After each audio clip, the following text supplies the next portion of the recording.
अपने माइक्रोफोन्स बच्चे म्यूट कर लीजिए।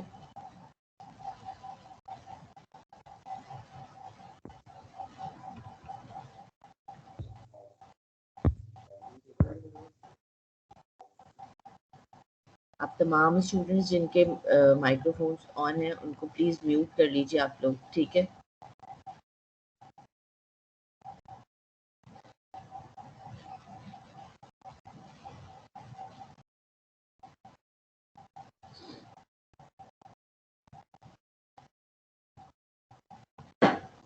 अच्छा क्लास ये बता दें कि कल इस टीम्स के अंदर जो एक चैनल है फ्लूइड मैकेनिक्स के नाम से, उसके अंदर मैंने आप लोगों के रेलेवेंट जो है वो डॉक्यूमेंट सारे अपलोड किए थे, लाइक आपके बुक्स, लेक्चर्स, असाइनमेंट और कोर्स आउटलाइन। वो आप सबके लिए एक्सेसिबल है वहाँ से? यस मिस, कुछ टीम्स की सेटिंग का इशू हुआ है मेरे पास, दैट्स व्हाई असाइनमेंट मैंने असाइनमेंट सेक्शन में अपलोड नहीं की, क्योंकि इस वक्त लास्ट टीम तक तो असाइनमेंट मेरी अपलोड हो रही थी, अभी वो इस वाली टीम को पिक नहीं कर रहा है सिस्टम ना, इसकी सब चैनल को। अब वो मैं कल आईटी सेक्शन में देखूंगी। वैसे भी यहाँ पर कुछ और भी मसला हुआ है मेरी टीम्स में, तो नेक्स्ट वीक से इंशाल्लाह चीज़ें मज़ीद बेहतर हो जाएंगी। आज मैं यूनिवर्सिटी गई भी नहीं हूँ, मैं घर से लेक्चर ले रही हूँ, दैट्स व्हाई जो है वो मैं उसको रेक्टिफाई नहीं कर सकी क्या एरर है इसके अंदर। बट दोबारा से मैं आपको वो अगर टीम्स दिखा दूं कि इसके अंदर जो है वो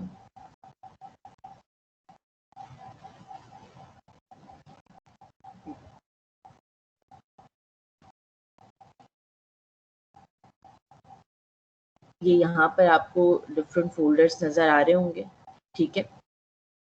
इनमें जो मेन फोल्डर है बुक्स, इसके अंदर अभी 2 बुक्स हैं, इसके अलावा भी अगर ज़रूरत हुई तो मैं इंक्लूड कर लूँगी। क्लास लेक्चर्स में जो भी लेक्चर्स हैं, अच्छा लेक्चर्स के लिए जो है ना वो वीक 1 के नाम से है। मैं वीक वाइज जो है वो आप लोगों के जो है ना वो प्रेजेंटेशंस इसमें अपलोड कर दूँगी, ठीक है। जो वीडियो है, वीडियो का इशू ये है कि हर हफ्ते में 2 लेक्चर्स हुआ करेंगे ना, मतलब 2 दिन, एक दिन डबल है, एक दिन सिंगल है।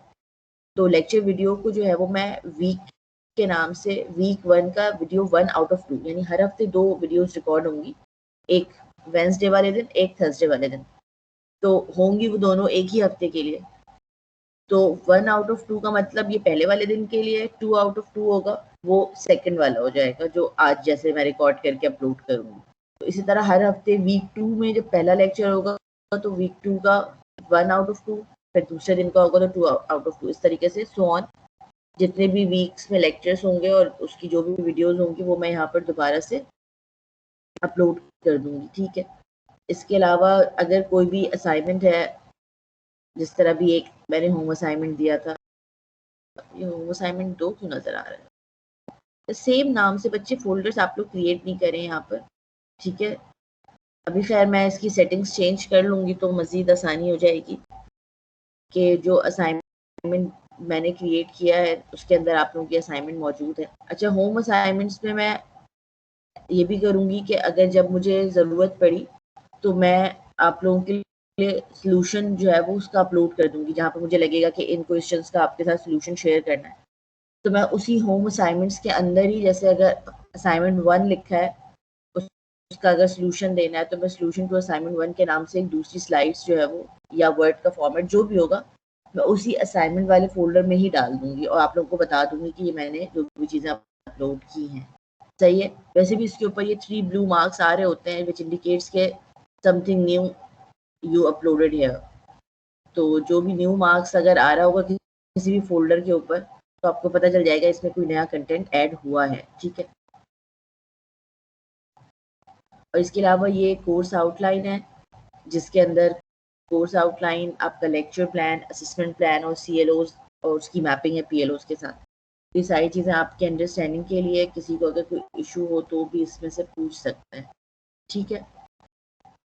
और आप लोगों में इसके अलावा आप लोगों के जो बच्चे CR हैं, मुझे उससे एक और काम है, वो ये कि मुझे आप लोग अपने बैच के स्टूडेंट की कोई भी एक CR I think roll number 50 ने मुझे लास्ट टाइम अप्रोच किया था, तो मुझे एक स्टूडेंट की ना आप लोग अपनी कंप्लीट लिस्ट भेज दें जिसमें आपके जो भी टर्म बैक के स्टूडेंट्स भी हैं।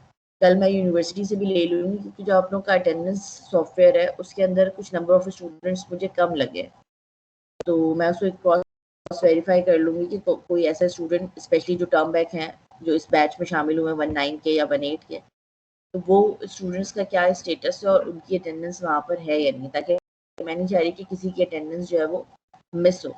जो मैं आखिर में मीटिंग के यहाँ से डाउनलोड करूँगी एक्सेल की फाइल, उसके बेसिस पे ही मैं अटेंडेंस सॉफ्टवेयर में जाकर अटेंडेंस मार्क कर सकूँगी आप लोगों की। ठीक है मिस असाइनमेंट सबमिट कहाँ कराना था?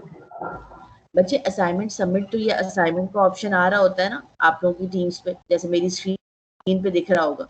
तो अभी मेरी टीम्स में कोई मसला है, मैं असाइनमेंट क्रिएट कर रही थी तो यहाँ पर जो है ना वो ये वाला चैनल पिक नहीं हो रहा है इसके अंदर। अब वो मेरी सेटिंग में कहाँ पर इशू आया है, पिछले सारे चैनल्स उस पर आ रहे हैं लास्ट सेमेस्टर तक के, ये वाला ही नहीं आ रहा है। इस पर कोई इशू है, मैं इसको रेक्टिफाई कर लूँगी। फिलहाल आप लोगों ने जो मुझे चैट पे भेज दिया है या जो भी है, अभी मैं उसको क्लोज नहीं कर रही हूँ, ठीक है।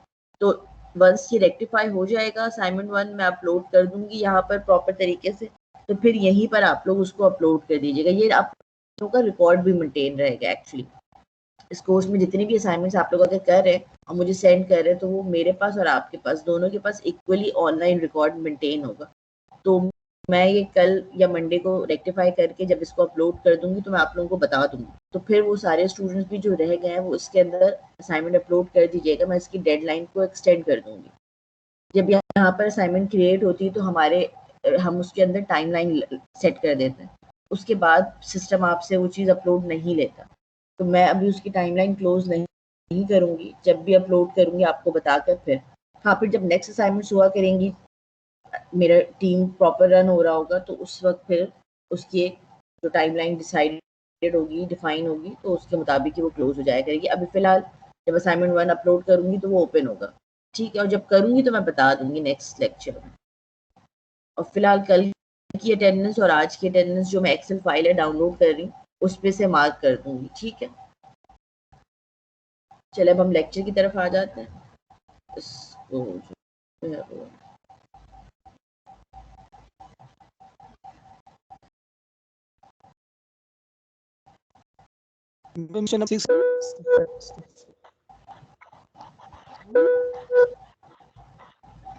बेटा अपने अपने माइक्स को प्लीज म्यूट कर लीजिए।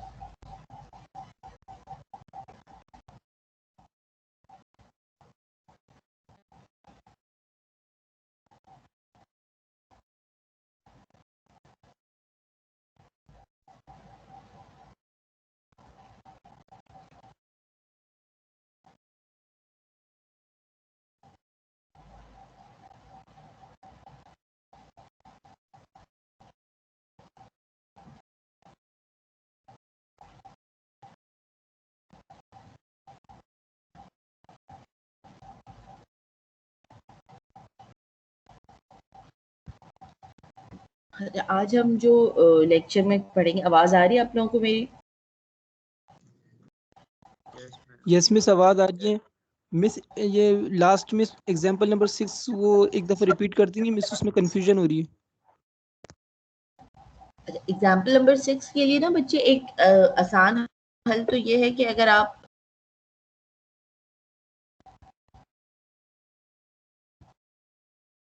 लेक्चर की वीडियो देखेंगे ना, तो लेक्चर की वीडियो में इसका सलूशन भी मैंने डिस्कस किया था।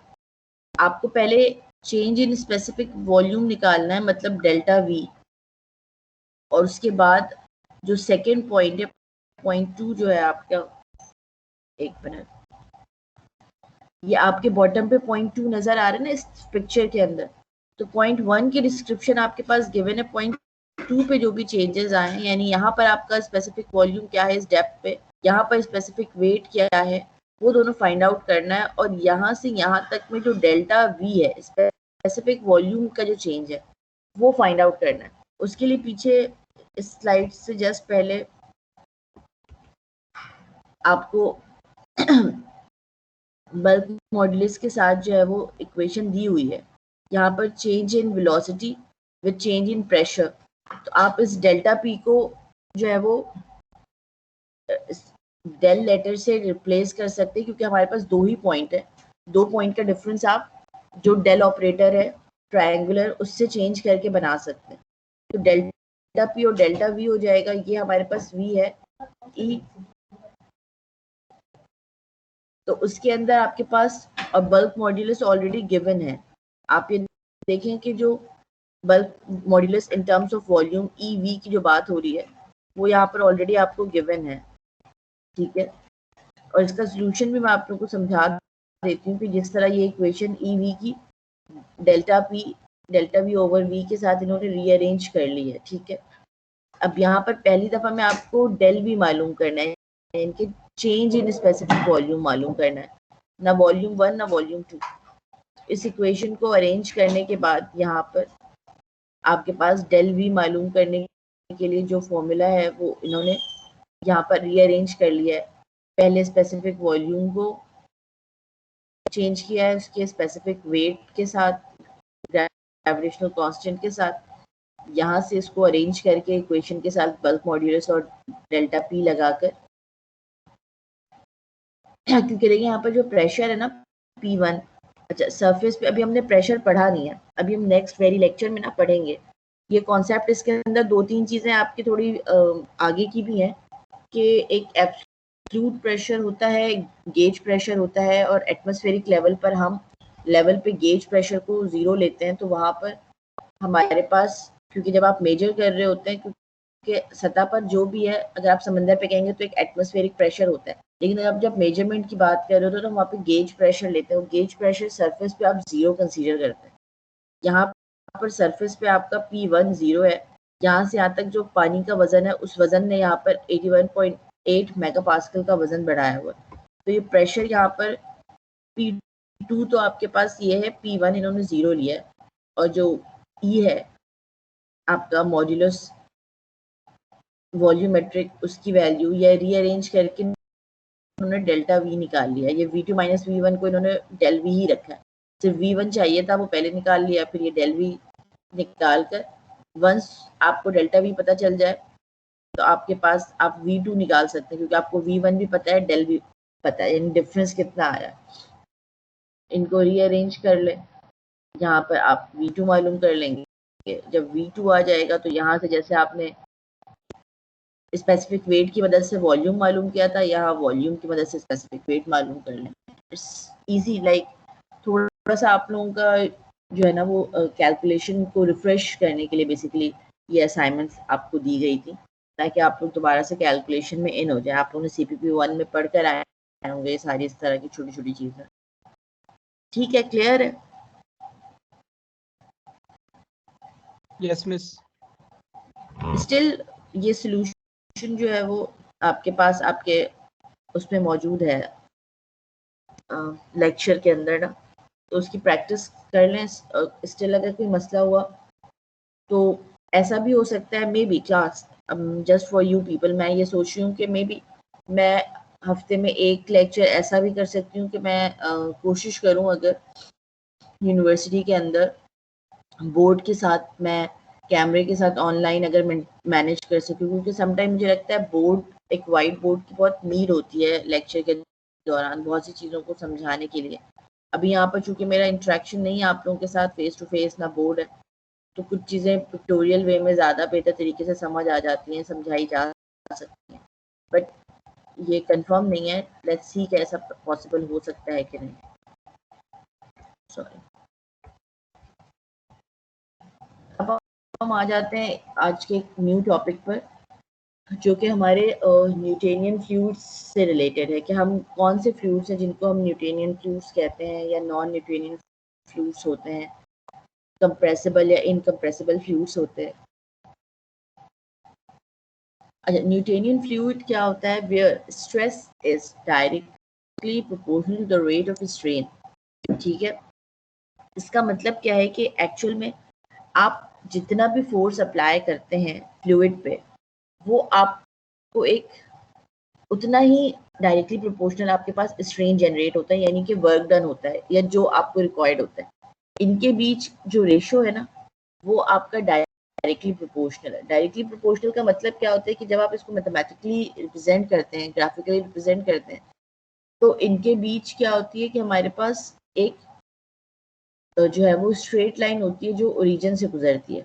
कोई भी चीज़ अगर किसी चीज़ के डायरेक्टली प्रोपोर्शनल है तो उसके बीच ग्राफ का में जो रिलेशनशिप डेवलप होता है वो straight line which passes the origin.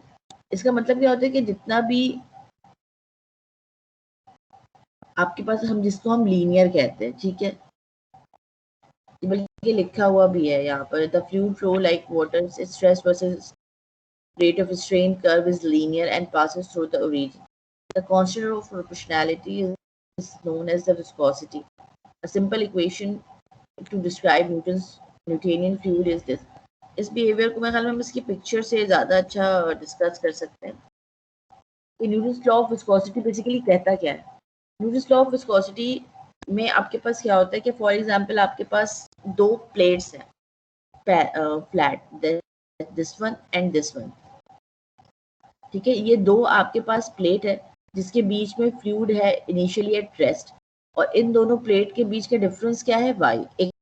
एक दोनों के बीच का जो डिस्टेंस है, दो प्लेट के बीच की हाइट कह लें, डिस्टेंस कह लें, या फ्लूइड की हाइट कह लें, इनको दो तीन तरीके से आप कह सकते हैं, वो y है हमारे पास, ठीक है। तो हमने क्या किया कि एक सर्टेन टाइम पर जो नीचे वाली प्लेट है, लिखा है ना lower plate set in motion, आप नीचे वाली प्लेट को सिर्फ मूव करेंगे, ठीक है। अब अगर आप उसको मूव कर रहे हैं इसका मतलब आप वहाँ पे कोई फोर्स अप्लाई करेंगे ना, खुद से तो प्लेट स्टेशनरी रखी हुई है, रेस्ट पे रखी है, तो वो अचानक खुद से तो नहीं मूव करेगी। इट मीन्स कि कहीं कोई ना कोई फोर्स अप्लाई हुआ है, और आपको ये पता है कि जिस डायरेक्शन में फोर्स अप्लाई हुआ है प्लेट ने उसी डायरेक्शन में आगे मूव किया है, ठीक है। इसका मतलब इस डायरेक्शन पे जहाँ मेरा कर्सर है, इस कॉर्नर पे, यहाँ से कोई फोर्स इधर अप्लाई हुई है इन दिस डायरेक्शन, जहाँ पर एरो बना हुआ है। तो जब सिस्टम मूव करेगा, आपकी प्लेट मूव करेगी, तो एक सर्टेन उसकी वेलोसिटी भी होगी, ठीक है। तो उसके बाद क्या होगा कि उसूलन तो ये होना चाहिए कि सिर्फ प्लेट मूव कर रही है ना, हमने फ्लूइड को कुछ नहीं किया, हमने ऊपर वाली प्लेट को भी कुछ नहीं किया। तो उस सूरत में क्या होगा कि जब आप थोड़ा सा टाइम गुजरेगा तो आप ऑब्जर्व करेंगे कि आपकी प्लेट के साथ, इस लोअर प्लेट के साथ जो लेयर लगी हुई है, जिनका बाउंड्री लेयर है, जिसकी वेलोसिटी वही हो जाती है जो कि प्लेट की होती है। अब प्लेट अगर मूव कर रहा है विद सर्टेन वेलोसिटी 2 3 4 5 कुछ भी, तो इसका मतलब भी उसकी बाउंड्री लेयर है, उसकी भी वो वेलोसिटी हो जाएगी और वो भी मूव करेगी। तो उसूलन तो सिर्फ उस लेयर को मूव करना चाहिए जो कि बाउंड्री के साथ है, उसके साथ जो बकिया लेयर से वो क्यों मूव कर रही है। लेकिन आप जब टाइम थोड़ा सा गुजरता है तो आप देखते हैं कि उसके कुछ ऊपर की लेयर्स जो है वो पार्शली मूव होना शुरू हो रही है। एंड थोड़ी सी जब आप लार्ज टाइम के बाद एक चीज नोटिस करते हैं तो आप ये देखते हैं कि जैसे जैसे आपके पास ये फोर्स अप्लाइड फोर्स है, उससे डिस्टेंस बढ़ता जा रहा है। आपके पास क्या हो रहा है कि एक लीनियर जो है वो रिलेशनशिप फ्लो का डेवलप हो रहा है, और जैसे जैसे अप्लाइड फोर्स से आप दूर जाते जा रहे हैं, आपका फ्लो जो है वो रिड्यूस होता जा रहा है, ठीक है, उसमें चेंज आता जा रहा है। और जैसे जैसे आप वेलोसिटी के करीब हैं, वहां पर आप देखें आपके पास मैक्सिमम फ्लो। अब यहाँ पर दो तीन चीजें हैं समझने के लिए, ठीक है। इस पूरे जो है वो प्रैक्टिकल से हमारे पास जो है वो, इस एक्सपेरिमेंट से सॉरी, हमारे पास दो तीन फाइंडिंग्स बाहर आती हैं जो न्यूटन्स ने की। पहली चीज न्यूटन ने ये कहा कि देखिए आपने जस्ट प्लेट को मूव किया था, आपने फ्लूइड को मूव नहीं किया था। इसका मतलब वो जो फोर्स है वो ट्रेवल कर रही है फ्लूइड के अंदर, ठीक है। और वो ट्रेवल किस डायरेक्शन में कर रही है, परपेंडिकुलर ट्रेवल कर रही है towards the direction of applied force. देखिए फोर्स आपका वी डायरेक्शन है, ये एक्स पे लगा हुआ है, एक्स और वाई इन्होंने यहाँ पर मेंशन किया है। तो ये एक्स एक्सिस पे आपने फोर्स लगाया था, जबकि रिजल्टेंट वाई एक्सिस पर आ रहा है, इस पे परपेंडिकुलर, उसके ऊपर की लेयर बढ़ रही है, उसके मजीद ऊपर की लेयर बढ़ रही है, उसके मजीद, इसका मतलब आपका जो फोर्स है वो ट्रेवल कर रहा है, उसका मैग्नीट्यूड ऊपर जा रहा है फ्लूइड में एक लेयर से दूसरी लेयर में, ठीक है। पहली ये फाइंडिंग थी। और वो ट्रेवल कैसे कर रहा है, परपेंडिकुलरली ट्रेवल कर रहा है। सेकंड फाइंडिंग क्या थी कि जैसे जैसे आप इसको फोर्स से दूर होते जा रहे हैं, आपने ये भी ऑब्जर्व किया कि जो वेलोसिटी का जो फोर्स का मैग्नीट्यूड है वो कम हो रहा है। क्यों? क्योंकि लेयर सारी इक्वली मूव नहीं कर रही। अगर आपने फॉर एग्जांपल 10 जो है वो बार का या लगाया है प्रेशर, जो फोर्स अप्लाई किया है 10 न्यूटन चले आए, अगर आपने फोर्स अप्लाई किया है, क्योंकि फोर्स हम इन टर्म्स ऑफ फिर प्रेशर ले जाते हैं, लेकिन यहाँ पर अगर हम फोर्स की बात करें तो आप ये देखेंगे कि 10 न्यूटन अप्लाई करने पर जो लेयर आपके प्लेट के साथ मूव हुई थी पहले, वो जितनी मूव हुई है, इसका मतलब उसने तो 10 न्यूटन जितना फोर्स जो है वो उसके पास ट्रांसफर हुआ है, लेकिन उससे ऊपर जैसे जैसे आप अप्लाइड फोर्स से दूर जा रहे हैं, आपका रिजल्टेंट कम होता जा रहा है फोर्स का। तो उसकी क्या वजह है? मतलब ऐसी क्या रीजन है कि एक लेयर से दूसरी लेयर में जब तक वो पहुंच रहा है फोर्स, तो वो उसका मैग्नीट्यूड कम होता जा रहा है? कौन सी ऐसी चीज है जो चीज उसको कम कर रही है विद इन द सिस्टम? और कोई एक्सटर्नल फोर्स अप्लाई नहीं है यहाँ पर, कोई और चीज नहीं है। तो उससे पता चला कि एक अनदर रेजिस्टेंस है जो कि विद इन द फ्लूइड मौजूद है, जो कि उसको रेजिस्ट करती है फ्लो के लिए, जो कि उसकी अपनी विस्कोसिटी है। तो जैसे जैसे आप अप्लाइड फोर्स से दूर होते जाते हैं, इसका मतलब जो आपकी रेजिस्टेंस फोर्स है वो बढ़ती चली जाती है, वो रेजिस्ट करती है। पहली दफा में आपका मैग्नीट्यूड 10 था, 10 वाले को उसने रेजिस्ट किया, उसकी रेजिस्टेंस फॉर एग्जांपल 2 की है। तो पहली दफा में क्या हुआ कि वो 2% 20% अगर आपको रेजिस्ट करेगा तो 10 से वो 8 गया, ठीक है। लेकिन 8 से जब वो मजीद 20% रेजिस्ट करेगा, क्योंकि फ्लूइड की विस्कोसिटी तो कांस्टेंट है ना, तो फिर 8 का जो 10% निकलेगा वो मजीद कम हो जाएगा। तो इस तरीके से वो मजीद कम होते होते वो वैल्यू आपकी जो है वो पीछे चली जाती है। अब इसमें एक और फाइंडिंग है, वो ये कि अगर हम बात करते हैं दो तरह की फ्लूइड की, क्योंकि ये बिहेवियर जो स्ट्रेट लाइन आपको नजर आ रहा है ये हर फ्लूइड में मेंटेन नहीं होता, सही है।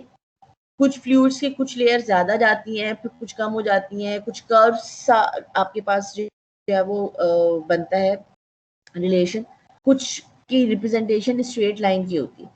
तो ये भी न्यूटन ने फाइंड आउट किया कि वो फ्लूइड जो आपका लीनियर बिहेवियर देते हैं और डायरेक्टली प्रोपोर्शनल होते हैं, और उनके लिए यहाँ पर जो लाइन है वो ये स्ट्रेट लाइन डेवलप हो रही है, यानी एक लेयर से दूसरी लेयर, दूसरी से तीसरी लेयर सेम आपको रेजिस्टेंस दे रही है। इसका मतलब इसकी विस्कोसिटी कांस्टेंट है, ठीक है, और ये आपका बिहेव कर रही है।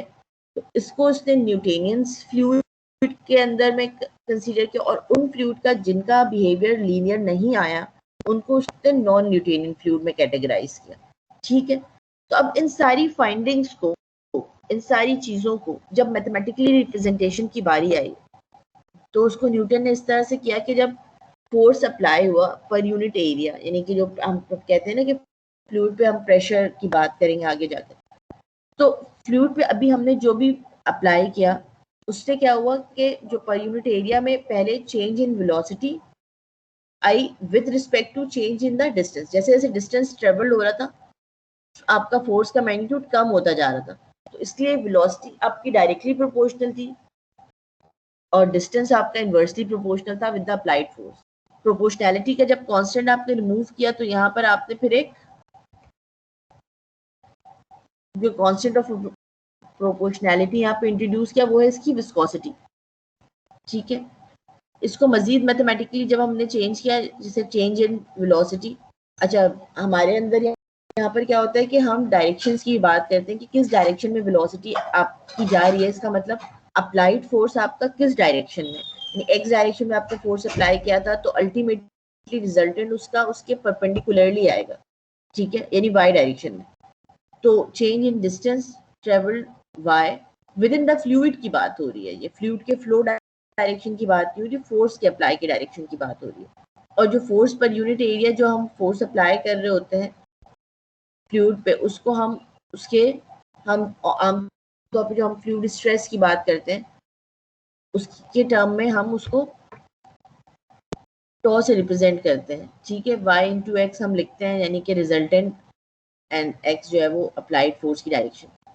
तो ये हमारे पास जो है वो मैथमेटिकल रिप्रेजेंटेशन आ जाती है न्यूटन्स लॉ ऑफ विस्कोसिटी की, ठीक है।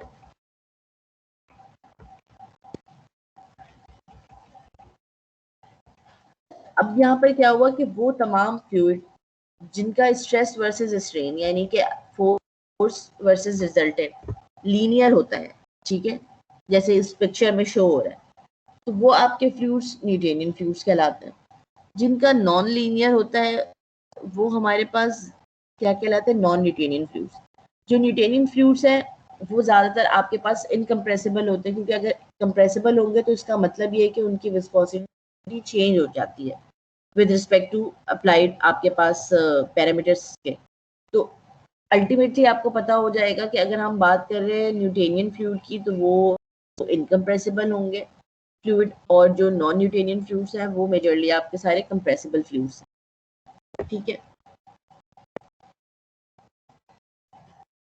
अगर हम नॉन न्यूटेनियन फ्लूइड की बात करें तो उसकी मैं इन डिटेल्स में अभी नहीं जा रही हूँ कि कितने टाइप के होते हैं, किस तरह से होते हैं, लेकिन हाँ उनकी एक थोड़ा सा यानी कि स्ट्रेस वर्सेस स्ट्रेन का ये ग्राफ है जो कि बहुत सारी जगहों पे और भी आपको मिलेगा दिखने में। तो उसमें ये एक स्ट्रेट लाइन तो आपको दिख रही है न्यूटेनियन फ्लूइड्स की, जो कि आपको पता है कि अभी हमने कहा कि लीनियर होती है एक स्ट्रेट लाइन, ठीक है। आइडियल फ्लूइड क्या होता है कि भाई आइडियल फ्लूइड में तो आपको स्ट्रेस की जरूरत ही नहीं होती, उसमें स्ट्रेन होता है, लेकिन ऐसे आइडियल फ्लूइड्स अभी फिलहाल हमारे पास नहीं होते। कम से कम आपको कोई फोर्स अप्लाई करना होता है, फिर आपके पास स्ट्रेस वर्सेस स्ट्रेन का रिलेशनशिप होता है। अच्छा, अब कुछ फ्लूइड्स क्या होते हैं हमारे पास जो नॉन न्यूटेनियन फ्लूइड्स हैं, उनके अगर आप बिहेवियर्स देखें इन ग्राफ्स के अंदर तो आपको इससे पता चल जाएगा कि अप्लाइड फोर्स, ये इधर फोर्स अप्लाई हो रही है, शेयर स्ट्रेस बेसिकली वो अप्लाइड फोर्स है। तो आप ये देखेंगे कि उसमें जो सबसे ज्यादा आपका जो है वो, पहले हम डायलेटेंट फ्लूइड्स की बात कर ले। ये वो फ्लूइड्स होते हैं जिसमें इनिशियली जब आप फोर्स अप्लाई करते हैं तो आपके पास जो है वो कम सॉरी आपके पास जो है वो ज्यादा शेयर स्ट्रेस आ, जैसे जैसे आपके पास आप बीच में ऐसा होता है कि ये फ्लूइड्स आपके सर्टेन टाइम के बाद थिकन हो जाते हैं, तो उसके बाद आपको ज़्यादा फोर्स की ज़रूरत पड़ती है, एंड देन ये फ्लूइड उसके बाद जब शेयर स्ट्रेस आपका काफ़ी बढ़ जाता है, फिर इसके अंदर जो है वो इसका जो है वो स्ट्रेन डेवलप होना शुरू होता है, यानी डिफॉर्मेशन स्टार्ट होती है, जो भी चेंज आपको रिक्वायर्ड है। कुछ फ्लूइड्स ऐसे भी होते हैं जो शुरू में आपके पास अच्छा बिहेव कर रहे होते हैं, लेकिन with the passage of time उनके अंदर सर्टेन रिएक्शंस हो जाते हैं, या वो with the passage of time thick हो जाते हैं। जैसे अगर आप कोई सैलरी बना रहे हैं तो शुरू में तो क्या होता है कि आपने जो है कंक्रीट और सीमेंट और बकिया चीज़ें डाली तो वो पेस्ट लाइक होता है, but with the passage of time वो एकदम से जब उसके आपस में रिएक्शन से स्टार्ट हो जाते हैं वाटर के साथ, तो वो क्या हो जाता है, एकदम से थिकन हो जाता है। वो स्यूडोप्लास्टिक फ्लूइड्स कहलाते हैं वो सारे, ठीक है, कि वो अल्टीमेटली है जिस तरह कोल तार है या जिस तरह आपके पास घरों में आप फ्लोर डो बनाते हैं, वो with the passage of time शुरू में लाइटन होता है आपके पास, लेकिन जैसे जैसे वो आगे बढ़ता है फ्लूइड, वो आपका अल्टीमेटली थिक हो जाता है। तो वहां पर आप शेयर स्ट्रेस बढ़ाते भी है तो भी उसका स्ट्रेन जो है वो कम होना शुरू हो जाता है, ठीक है। अच्छा, कुछ बहुत ही हाईली आपके पास जो है वो थिक या कंप्रेसिबल फ्लूइड्स होते हैं जो बिंगम प्लास्टिक फ्लूइड्स कहलाते हैं। जैसे आपके पास आप हनी कह लें या कोई बहुत कंसंट्रेटेड, जैसे तार है, कोल तार आई थिंक स्यूडो प्लास्टिक नहीं बिंगम प्लास्टिक में आता है, क्योंकि ये फ्लूइड क्या होते हैं इनिशियली इतने ज्यादा थिकन्ड होते हैं कि आप ये देखिए कि आप इसको फोर्स अप्लाई कर रहे हैं तो बकिया सारे फ्लूइड में कोई ना कोई स्ट्रेन यानी उसका फ्लो डेवलप हो रहा है, लेकिन इसमें आप स्ट्रेस लगाए जा रहे यहाँ तक पहुंच गया स्ट्रेस का लेवल, फिर कहीं जाकर उसके अंदर स्ट्रेन डेवलप होना शुरू होता है, ठीक है। तो वो सारे बहुत ज़्यादा highly viscous highly compressible fluids Bingham plastic के अंदर होते हैं, जिसके अंदर आपके पास इनिशियली बहुत ज़्यादा जो है वो स्ट्रेस या फोर्स अप्लाई करने की ज़रूरत होती है टू डेवलप सम फ्लो या स्ट्रेन या जो भी चेंज डिफॉर्मेशन आपको सिस्टम में रिक्वायर्ड होती है उसके लिए। तो हमारे पास यहाँ पे चूंकि हम इंजीनियरिंग फ्लूइड की बात कर रहे हैं तो हम मेजरली आगे जाकर ज़्यादातर जो है वो हम न्यूटेनियन फ्लूइड्स की ही बात करेंगे, क्योंकि उसके लिए ही आप पाइपिंग स्ट्रक्चर, क्योंकि इनका इंटायरली चेंज होता है। हम आगे जो भी चीज़ें पढ़ेंगे, क्योंकि देखिए फ्लूइड मैकेनिक्स के अंदर जब आप फ्लूइड को पढ़ते हैं तो इनिशियली वो सारी कंपोनेंट्स जो उसको फ्लो में सपोर्ट करते हैं या रेजिस्ट करते हैं, जैसे विस्कोसिटी है या प्रेशर है, उन सारी चीज़ों को पढ़ने के बाद जब आप जाएंगे उसके सेकंड पार्ट में, जिसमें आपके पास पाइपिंग है और इंस्ट्रूमेंट्स हैं, यानी फ्लो मीटर है, प्रेशर गेजेस हैं, वो सारी चीज़ें, तो वो पूरा सिस्टम इंटायरली आपका चेंज होता है नॉर्मल फ्लूइड्स के लिए या न्यूटेनियन फ्लूइड्स के लिए। और अगर आप नॉन न्यूटेनियन फ्लूइड्स की करें तो हम दोनों को एक साथ नहीं पढ़ सकते, ठीक है। अगर हम कहें कि ये चीज़ ऐसे होती है तो वो वैसे होती है, इट्स डिफिकल्ट। उसका पाइपलाइन स्ट्रक्चर से लेकर उसके गेजेस से लेकर उसके मेजरिंग डिवाइसेस, वो सारी चीज़ें कुछ चेंज होती हैं, हम एक जैसे यूज़ नहीं कर सकते। कुछ जगहों पे हो सकता है, कुछ जगहों पर नहीं होता। तो आगे आने वाले चैप्टर्स में मेनली हम जो चीज़ डिस्कस करेंगे वो बेसिकली हमारा न्यूटेनियन फ्लूइड होगा। लेकिन आपको साथ साथ पता होना चाहिए कि नॉन न्यूटेनियन फ्लूइड्स क्या होते हैं। वो फ्लूइड्स जो कि न्यूटन्स लॉ ऑफ विस्कोसिटी को फॉलो नहीं करते। Newton's law of viscosity means जिनका stress versus strain rate linear नहीं होता। आसान लफ्जों में या किसी को प्रॉपर अगर आप इंजीनियरिंग टर्म में समझाना चाहें, अगर कोई आपसे पूछता है कि एक्चुअल में न्यूटेनियन और नॉन न्यूटेनियन फ्लूइड्स का क्या डिफरेंस है, तो बेसिक तो आप कह सकते हैं कि भाई जो न्यूटन्स लॉ ऑफ विस्कोसिटी को फॉलो नहीं करता, बट इससे ये समझ नहीं आ रहा कि वो किस तरह के फ्लूइड होते हैं। सही है, इट्स बेटर कि जिसका shear stress versus shear strain rate non linear होता है वो सारे आपके नॉन न्यूटेनियन फ्लूइड होते हैं। जिसका लीनियर होता है वो आपके न्यूटेनियन फ्लूइड्स होते हैं। और स्ट्रेस वर्सेस स्ट्रेन समझ आ रहा है कि जितना फोर्स अप्लाई करेंगे उतना रिजल्टेंट नहीं आ रहा, किसी में ज़्यादा चाहिए, कम चाहिए, स्ट्रेट लाइन नहीं है, तो वो सारे फ्लूइड्स आपके non Newtonian. Non Newtonian fluids basically आपके कंप्रेसिबल फ्लूइड्स होते हैं, और जो न्यूटेनियन फ्लूइड्स होते हैं वो मेजरली आपके पास इनकम्प्रेसिबल होते हैं। तो इनको आप इस तरीके से याद रखेंगे तो आपको आगे आसानी रहेगी कभी भी इन चीज़ों को मज़ीद समझने के लिए। ठीक है। अच्छा, अब यहाँ पर एक और चीज़ मैं बताऊं कि यूनिट्स पीछे मैंने उसके भी स्लाइड्स पे रखे हैं, विस्कोसिटी के साथ काइनेमेटिक विस्कोसिटी और इन सब के। इन यूनिट्स को थोड़ा सा मजीद प्रैक्टिस करने की ज़रूरत है, इसलिए मैंने स्लाइड में अगेन डाल दिया है ये कुछ हैंड राइटिंग के साथ कि वैसे तो यूनिट ऑफ विस्कोसिटी अगर आप विस्कोसिटी पे जाकर देखें जो इक्विवेलेंसी होती है उसकी अरेंज करके, तो केजी पर मीटर पर सेकंड है इन एसआई सिस्टम। लेकिन नॉर्मली हम सीजीएस सिस्टम में यूज़ करते हैं इसको ग्राम पर सेंटीमीटर सेकंड, जिसको हम पॉइस कहते हैं। ठीक है। अब क्या है कि विस्कोसिटी अमूमन न्यूटेनियन फ्लूइड की आपकी और बहुत ज़्यादा कम होती है। ठीक है, तो वो वैल्यू इतनी छोटी होती है तो हम इस पॉइस को मज़ीद 100 टाइम्स स्मॉल करके सेंटीपॉइस में यूज़ करते हैं। ठीक है, अगर कहीं पे एक वैल्यू लिखी हुई है 2 सेंटीपॉइस तो उसका मतलब होगा वो 0.02 पॉइस है। तो 0.02 लिखने की बजाय हम उसको क्या करते हैं, वैल्यू और छोटी होती है बहुत, तो उसको फिर हम सेंटीपॉइस में ले जाते हैं। लेकिन यहाँ पर एक चीज़ मैं बता दूँ, ये स्लाइड मैंने इसलिए भी स्पेशली यहाँ पर डाली है क्योंकि लास्ट टाइम मेरा एक एक्सपीरियंस रहा था बच्चों के साथ कि आपके पास ग्राम पर सेंटीमीटर सेकंड पॉइस के बराबर होते हैं। जब आप सेंटीपॉइस की बात करते हैं ना, तो ये फिर आपका 1 ग्राम पर सेंटीमीटर सेकंड 100 सेंटीपॉइस के बराबर है। कुछ बच्चों ने सेंटीमीटर और सेंटीपॉइस को इक्वल कर लिया था कि एक जितना सेंटीपॉइस है इसको, क्योंकि जब आप आगे जाते हैं कुछ जगहों पे आप कैलकुलेशंस करेंगे, आपको कन्वर्जन की ज़रूरत होगी यूनिट बैलेंस करने के लिए, तो वहाँ पर आपको विस्कोसिटी को उसके एसआई सिस्टम के अंदर या सीजीएस सिस्टम के अंदर लेके जाना होगा, क्योंकि पॉइस को आप किसी के साथ कैंसिल नहीं कर सकते, किसी के साथ आप इसको मर्ज नहीं कर सकते। तो कैलकुलेशन के लिए आपको इसको फिर इसके बेसिक यूनिट में ले जाना होगा। तो बेसिक यूनिट के लिए फिर याद रखिएगा कि सेंटीपॉइस जो है वो 100 बराबर होता है ग्राम पर सेंटीमीटर सेकंड के। 1 ग्राम पर सेंटीमीटर सेकंड एक पॉइस के बराबर होता है, एक सेंटीपॉइस के नहीं। और विस्कोसिटी की वैल्यू चूंकि छोटी होती है तो अमूमन सीपी लिखा हुआ होता है उसकी वैल्यू के आगे, जो कि सेंटीपॉइस होता है। ठीक है, ये वैल्यू निकलती कैसे है, जैसे हमारे पास ये जो Newton's law of viscosity given है उसके साथ आपने ये सारी यूनिट्स लिखा, वो सारी चीज़ों को बैलेंस किया, ये सारी चीज़ें आपकी स्लाइड में मौजूद है, आप इसको देख सकते हैं। नहीं समझ में आता है तो हम उसको डिस्कस कर लेंगे। और इसके बाद हमारे पास क्या है कि अच्छा, विस्कोसिटी हमारे पास एक ऐसा पैरामीटर है जिस ऐसी प्रॉपर्टी है, विस्कोसिटी इज अ प्रॉपर्टी, ठीक है। तो इस पर जो है वो प्रेशर और टेम्परेचर, इसका कुछ इफेक्ट होता है, सही है। और हमें पता है कि हमारे पास फ्लूइड्स दोनों तरह के होते हैं, गैसियस भी होते हैं, लिक्विड्स भी होते हैं। तो उन दोनों की विस्कोसिटी भी होती है, उन दोनों पे फिर इनका इफेक्ट भी थोड़ा सा माइल्ड सा चेंज होता है।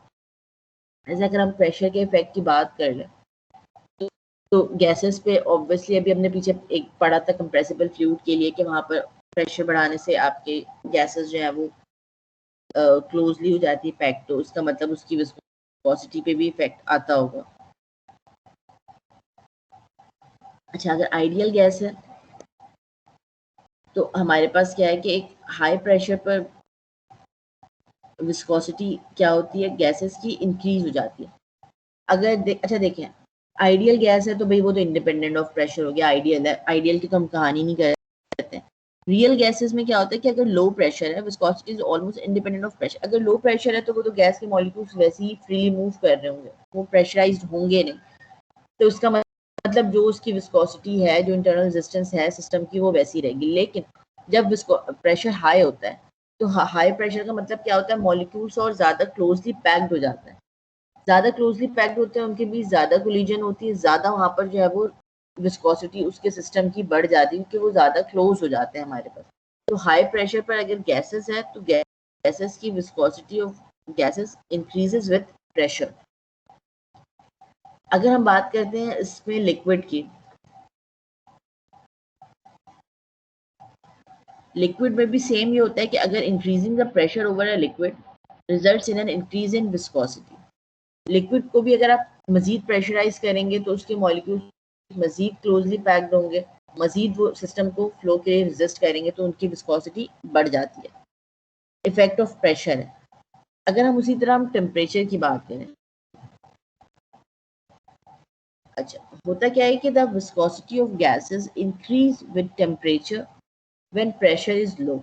अच्छा, अभी यहाँ पे बात हो रही थी कि जब लो प्रेशर होता है तो वहाँ पे विस्कोसिटी में चेंज नहीं आता, लेकिन अगर उसी लो प्रेशर पर आप गैसेस का टेम्परेचर बढ़ा देंगे तो रिजल्ट बेसिकली वही होता है। जब आप टेम्परेचर बढ़ाते हैं, मॉलिक्यूल्स की इंटरनल एनर्जी बढ़ जाती है, इंटरनल एनर्जी बढ़ती है, उनका रेट ऑफ कोलिजन बढ़ जाता है, एंड स्टिल सिस्टम के अंदर वो विस्कोसिटी के रिजल्ट के तौर पे उसका रिजल्टेंट होता है कि विस्कोसिटी सिस्टम की बढ़ जाती है और वो तेज तेज भागने दौड़ने लगते हैं ना, जैसे आपने उनको चार्ज कर दिया टेम्परेचर से, ठीक है। एट हाई प्रेशर, अगर ऑलरेडी प्रेशर हाई है, there is a wide range of temperature where viscosity decrease with temperature. अच्छा, अब यहाँ पर क्या होता है कि यहाँ पर ये थोड़ा सा वाइस वर्सा है कॉन्सेप्ट। अभी हम कह रहे थे कि जब आप प्रेशर बढ़ाते हैं तो क्या होता है कि आपके पास गैसेस की विस्कोसिटी बढ़ जाती है, लेकिन अगर उसी हाई प्रेशर पे टेम्परेचर को हम जब बढ़ाते हैं तो डिक्रीज हो जाती है। क्यों? इसका थोड़ा सा वही रीजन है जो कि पिछले वाले इंक्रीज का रीजन था। होता क्या है कि जब आप उसको प्रेशर बढ़ा देते हैं तो आपके मॉलिक्यूल्स क्लोजली पैक्ड हो जाते हैं, तो उसके बीच उसको फ्लो करने में या उसके साथ पेनिट्रेशन में किसी चीज़ के आपको रेजिस्टेंस मिलती है, ठीक है। लेकिन क्या होता है कि जब आप उसी कंडीशन में टेम्परेचर थोड़ा सा बढ़ा देते हैं तो टेम्परेचर जैसे ही बढ़ता है, आपको पता है मॉलिक्यूल्स की इंटरनल एनर्जी बढ़ जाती है, उसकी काइनेटिक एनर्जी इन रिजल्ट, तो वो मूव करना शुरू कर देते हैं। तो जैसे मूवमेंट थोड़ी सी बढ़ती है ना, तो वहां पर क्या होता है कि उस सिस्टम के अंदर थोड़ा सा स्पेस जनरेट होना शुरू होता है क्योंकि मॉलिक्यूल्स मूव कर रहे हैं आगे पीछे, तो उसके नतीजे में उसकी विस्कोसिटी सडनली जो बढ़ गई थी प्रेशर के बढ़ाने से, वो कुछ कम हो जाती है। तो हाई प्रेशर पर जब आपकी गैसेस की विस्कोसिटी बढ़ जाती है तो स्लाइटली चेंज इन टेम्परेचर में एक वाइड रेंज टेम्परेचर का है जिसको चेंज करने से थोड़ा थोड़ा आपकी विस्कोसिटी थोड़ी सी कम हो जाती है जो बढ़ चुकी थी हाई प्रेशर की वजह से, ठीक है। लिक्विड में क्या होता है कि जी viscosities of liquid decreases with increasing temperature. Normally ये होता है कि आप टेम्परेचर बढ़ाते हैं तो आपके पास लिक्विड्स के मॉलिक्यूल्स लीन हो जाते हैं, तो वो और तेजी से फ्लो करने लगते हैं, और स्पेशली जो कंप्रेसिबल फ्लूइड्स हैं, लिक्विड हैं, उनको तो टेम्परेचर चाहिए ही होता है टू रिड्यूस देयर विस्कोसिटी। जैसे आपके पास हनी है या कोलतार है या इस तरह के कोई भी थिक लिक्विड है जो कि टेम्परेचर से लीन होते हैं, तो ऑब्वियसली उनकी विस्कोसिटी कम होती है, तो उनके फ्लो में उनको सपोर्ट करती है। ठीक है,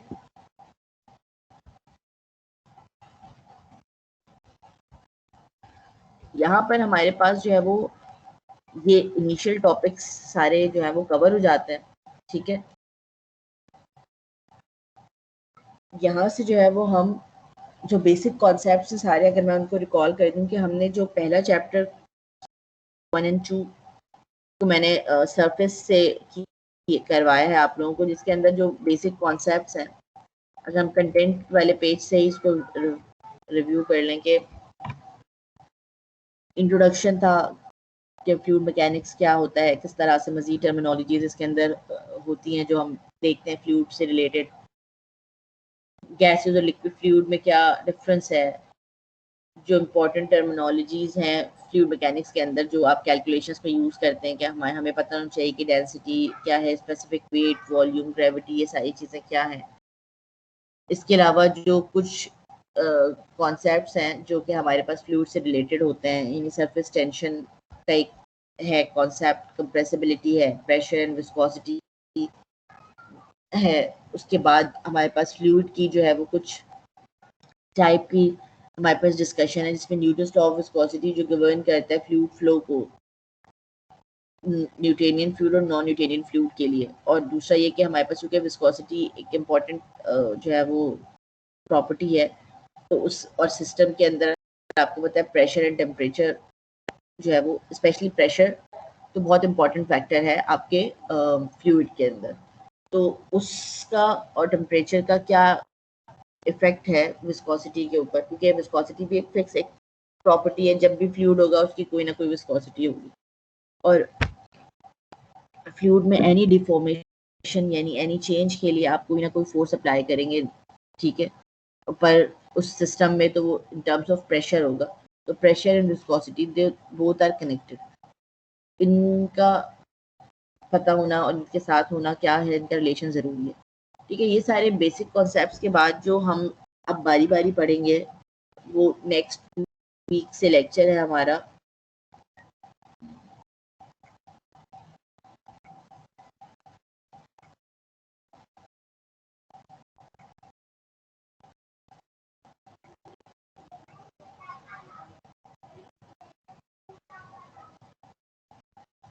वो हमारा चैप्टर होगा प्रेशर मेजरमेंट का।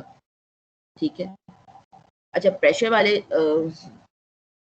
चैप्टर के अंदर ना आप लोगों के पास कुछ कैलकुलेशंस हैं, तो ये वाली कैलकुलेशन को मैं कोशिश करूंगी कि अगर मे बी नेक्स्ट वीक का एक लेक्चर मैं ये जुमेरात वाला सिंगल लेक्चर जो है वो मैं यूनिवर्सिटी में अगर बोर्ड के साथ मेंटेन कर, क्योंकि इसके अंदर जो मैनोमीटर्स वगैरह हैं आगे जाकर, ठीक है, ये किस तरीके से वर्क करते हैं, किस तरीके से हम इसकी कैलकुलेशन करते हैं, वो सारी चीज़ें इम्पोर्टेंट हैं। ठीक है, तो अभी तो मैं इसका सिर्फ आप लोगों को एक ओवरव्यू दे देती हूँ कि हम नेक्स्ट वीक में प्रेशर पढ़ेंगे, तो प्रेशर में एब्सोल्यूट एंड गेज प्रेशर का पता होना कि कहाँ से लेते हैं, क्योंकि पूरी इंजीनियरिंग कैलकुलेशन के अंदर आपके पास गेज प्रेशर इन्वॉल्व होता है, और अक्सर आपने देखा होगा प्रेशर के गेजेस लगे हुए होते हैं। सही, कहीं पे भी अगर आप लाइंस में जाएं या आपने कभी इंडस्ट्रियल विजिट किया हो या अगर कभी करेंगे, तो जगह जगह पर आपके पास फ्लूइड सिस्टम के अंदर यानी किसी भी जगह पे किसी भी तरह का अगर फ्लूइड फ्लो कर रहा है, तो 3 चीज़ें इंपॉर्टेंट है जो वहाँ पर रिकॉर्ड की जा रही होगी, मॉनिटर की जा रही होती है। ठीक है, एक तो उसका प्रेशर, टेम्परेचर एंड फ्लो।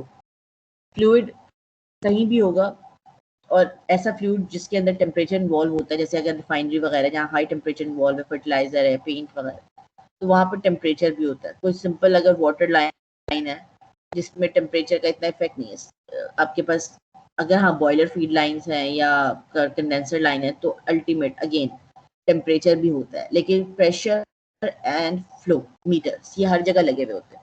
तो हम ज़्यादातर हम ये कहते हैं कि प्रेशर गेज लगा हुआ है, गेज पे क्या प्रेशर आ रहा है। तो प्रेशर गेज क्या होता है, गेज प्रेशर खुद क्या होता है, प्रेशर गेजेस क्या होते हैं, किस तरह वो वर्क करते हैं।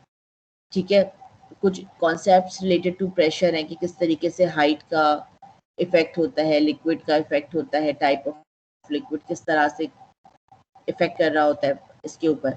एक हम कहते हैं ना प्रेशर हेड जो हाइट से बन रहा होता है, प्रेशर को हम जाकर कैलकुलेट भी हेड के फॉर्म में करते हैं और वो हाइट हमारे पास क्या होती है, एक लेंथ की यूनिट होती है। तो समटाइम आपको लगेगा कि बात तो प्रेशर की हो रही है, यूनिट हम जो है वो फीट या मीटर यूज कर रहे हैं। तो वो किस तरीके से प्रेशर हेड में कन्वर्ट होता है और किस तरह से वो हेड प्रेशर होता है, यानी जिसको हम रिलेशनशिप कहेंगे प्रेशर एंड एलिवेशन का, और प्रेशर की मेजरिंग डिवाइसेस क्या होती हैं, क्योंकि इंडस्ट्री में बहुत ज़्यादा कॉमनली, इवन तो आपके लैब्स में भी इसके प्रैक्टिकल्स होते हैं कि प्रेशर की मेजरिंग कैसे की जा रही होती है, किस तरह वो, एक तो डिवाइसेस का पता होना कि ये डिवाइसेस जो यूज होते हैं और उन डिवाइसेस के पीछे का मैकेनिज्म क्या है जिसके बेसिस पर वो डिवाइसेस प्रेशर को मेजर कर रहे होते हैं। तो ये भी बड़ा इंपॉर्टेंट और इंटरेस्टिंग है इस चैप्टर। इसके अंदर फिर हम कुछ मैनोमीटर्स की मैनुअली जो है वो कैलकुलेशन करेंगे, किस तरह मैनोमीटर वर्क करता है, किस तरह डिफरेंट पॉइंट्स पे डिफरेंट प्रेशर्स होते हैं, मल्टीपल मैनोमीटर्स किस तरह से वर्क करता है, तो सो ऑन। वो सारी चीज़ें हम नेक्स्ट लेक्चर में इंशाल्लाह कवर करेंगे। आप लोग चाहें तो बुक मौजूद है, चैप्टर की अपने तरीके से स्टडी स्टार्ट कर सकते हैं ताकि फिर कोई भी क्वेश्चन हो उससे रिलेटेड तो हम साथ साथ जो है वो उसको डिस्कस कर सकें।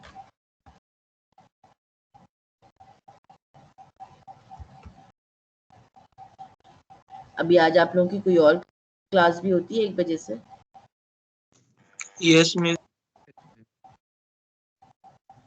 ठीक है, तो फिर मैं टाइम आप लोगों का इधर नहीं लेती हूँ क्योंकि ऑलरेडी जो है वो 1 बजने वाले हैं। आज क्लास हो गई है लेट मेरे अपने टीम्स की वजह से, बट होपफुली नेक्स्ट वीक से जो है वो नेक्स्ट वीक तक मैं इसको सेट कर चुकी होंगी।